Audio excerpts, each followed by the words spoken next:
মাধ্যমিক পরীক্ষার্থীরা মঙ্গলবারে ভূগোল বিষয়ের পরীক্ষা দেবে। তো ভূগোল বিষয়ে খুব কম প্রশ্ন করেই কিন্তু 5 নম্বরের প্রশ্নগুলো 100% সাজেশন তোমরা মিলিয়ে নিতে পারবে। যদি একটু ভালোভাবে আমরা রিসার্চ করি আমরা দেখতে পাবো যে প্রত্যেক বছরেই ভূগোল প্রশ্ন অত্যন্ত সহজ আসে এবং যেগুলো আমরা টার্গেট করে পরীক্ষা দিতে যাই সেই সমস্ত টার্গেটের প্রশ্নগুলো থেকেই কিন্তু কোশ্চেন কমন পেয়ে যাই। আমি আমার ছাত্রছাত্রীদেরকে যখন সাজেশন দিয়েছিলাম ঠিক এত প্রশ্নের সমাহার রেখেছিলাম।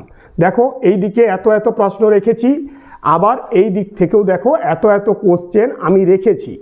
কিন্তু লাস্ট মিনিট সাজেশন হিসাবে তোমাদেরকে আমি যে কয়টি প্রশ্ন বলবো জাস্ট সেই প্রশ্নগুলো পড়লেই তোমরা কিন্তু সম্পূর্ণভাবে এখানে 20-এর 20 পেয়ে যাবে। 20 নাম্বার তোমাদের থাকবে 5 নম্বরের কোশ্চেন হিসাবে। তো সেই 5 নম্বরের কোশ্চেন হিসাবে দুটি পার্ট থেকে প্রাকৃতিক ভূগোল এবং আঞ্চলিক ভূগোল থেকে তোমরা কিন্তু 4টি প্রশ্নই লিখে আসতে পারবে, কোনো অসুবিধা হবে না, একদম 100% শিওর। এই ভিডিওটি প্রচুর শেয়ার করে দাও মাধ্যমিক পরীক্ষার্থীদের।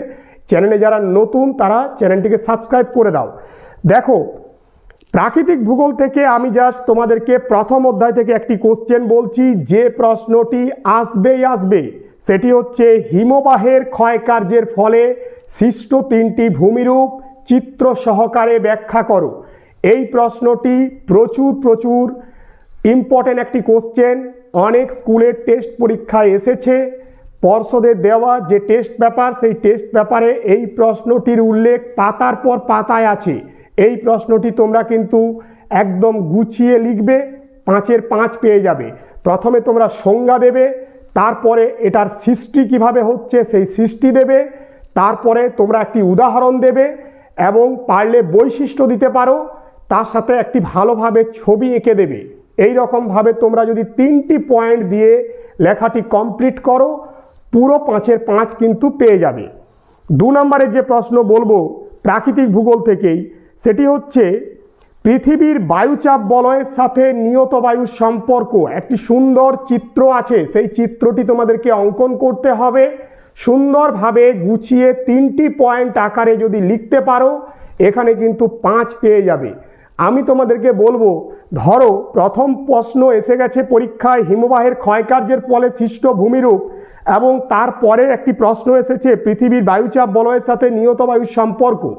তখন কিন্তু তোমরা 2টি প্রশ্ন এড়িয়ে যেতে পারো একটু কায়দা করে। প্রথমের হয়তো কেউ হিমবাহের ক্ষয়কার্য প্রশ্নটি অ্যান্সার দিলে, কেউ বা দিলে পৃথিবীর বায়ুচাপ বলয়ের সাথে নিয়ত বায়ুর সম্পর্ক। 2টো প্রশ্নের মধ্যে যে কোনো একটা অ্যান্সার দিলে, কিন্তু দুটো দিলে যেটা সমস্যা হবে সেটা হচ্ছে ছবি কিন্তু তোমাদেরকে আঁকতেই হবে।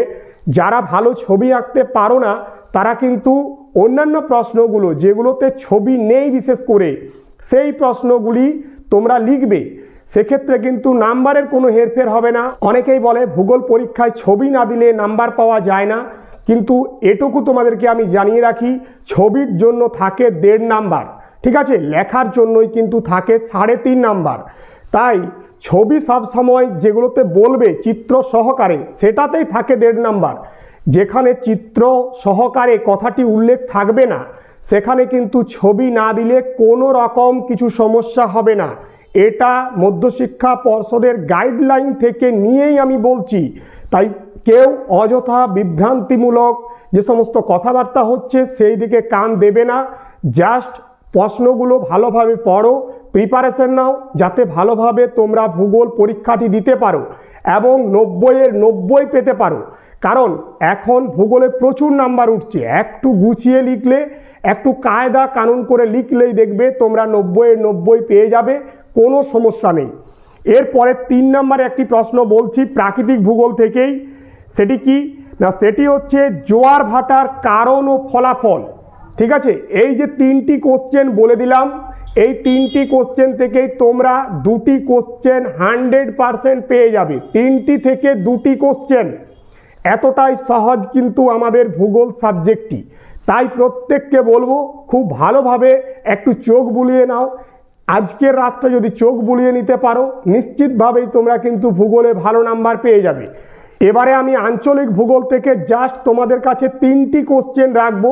3টি কোশ্চেন থেকে তোমরা 3টি প্রশ্নই কমন পেতে পারো, আর ন্যূনতম তোমরা 2টি প্রশ্ন অবশ্যই অবশ্যই অবশ্যই পাবে।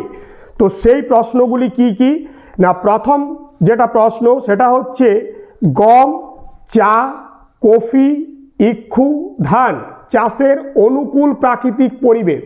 দেখো, আমি এখানে সবথেকে ইম্পর্টেন্ট হিসাবে বলতে চাইবো চা এবং কফি, কিন্তু আমি কোনো রকম রিস্ক নিতে চাইছি না। আমার ছাত্রছাত্রীদের কোনো রকম সমস্যা হোক এটা আমি চাইছি না। প্রশ্নকর্তা যদি ধান বা গম দেন সেক্ষেত্রেও তোমাদের কোনো অসুবিধা হবে না।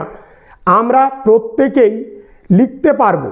ভারতবর্ষের ছেলেরা ধান, গম, চা, কফি যাই হোক না কেন এগুলো নিয়ে কোনো সমস্যা হয় না। আমার বিশ্বাস আছে তোমরা 5টি করে পয়েন্ট দিয়ে সুন্দরভাবে গুছিয়ে লিখে দেবে, পুরো 5-এর 5 পেয়ে যাবে। এই প্রশ্নটি তোমরা রেডি করে রাখো। 2 নম্বরে একটি প্রশ্ন বলবো যেটা ধরো পড়েই গেছে, ঠিক আছে? সেটি হচ্ছে পূর্ব ভারতের লৌহ ইস্পাত শিল্প কেন্দ্রীভবনের কারণ। 6টি পয়েন্ট দেবে, তার বেশি পয়েন্ট দেওয়ার কোনো প্রয়োজন নেই। যদি 5টি পয়েন্ট দিতে পারো এবং তথ্যগুলো সম্পূর্ণভাবে লিখতে পারো তাহলে 6টা পয়েন্ট দেওয়ারও প্রয়োজন হবে না, 5টি দিয়েই কিন্তু পুরো 5-এর 5 পেয়ে যাবে। এই প্রশ্নটি তোমরা সবাই রেডি করে নাও। এরপরে লাস্ট কোশ্চেন ভূগোলের 5 নম্বরে যেটি বলবো সেটি হচ্ছে পশ্চিম ভারতে কার্পাস বয়ন শিল্প কেন্দ্রীভবনের কারণ।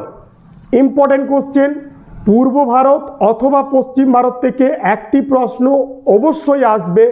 এটুকু বুঝেই তোমরা পরীক্ষা দিতে যাও। গুছিয়ে 5টি পয়েন্ট দিয়ে যদি লিখতে পারো খুব ভালো হয়। কেউ যদি বলো এক্সট্রা করে একটা পয়েন্ট দিয়ে দেব, 6 নাম্বার পয়েন্ট হিসাবে দিয়ে দিতে পারো, কোনো সমস্যা নেই। খুব ভালোভাবে কিন্তু লিখবে, কাটাকাটি করবে না, মার্জিন দেবে, দাগ নাম্বার ঠিকঠাক দেবে, বিভাগ উল্লেখ করবে, ফাঁকা করে করে লিখবে। মানে একদম একটির গায়ে আরেকটি লেখা যেন না থাকে, যেন একটু গ্যাপ থাকে, সেই রকম গ্যাপ দিয়ে লিখবে। দেখবে ভূগোল পরীক্ষা তোমাদের ভালো হচ্ছে। আর এই যে প্রশ্নগুলি 6টি বললাম, এই 6টি প্রশ্ন থেকেই তোমরা বেশিরভাগ প্রশ্নগুলোই পেয়ে যাবে। পরীক্ষা দিতে কোনো অসুবিধা হবে না, আর কিচ্ছু পড়তে হবে না। জাস্ট এই প্রশ্নগুলো পড়েই তোমরা পরীক্ষার হলে চলে যাও। আর পরীক্ষার হলে গিয়ে নিশ্চয়ই আমাকে মনে পড়বে যে স্যার বলেছিলেন যে প্রশ্নগুলো সেগুলো এসে গেছে। তো এই রকমভাবে তোমরা ভালোভাবে পরীক্ষা দাও, কোনো সমস্যা হবে না। তোমাদের ভূগোল পরীক্ষা ভালো হবে এই আশা রেখেই আমি আজকের ভিডিওটি শেষ করলাম।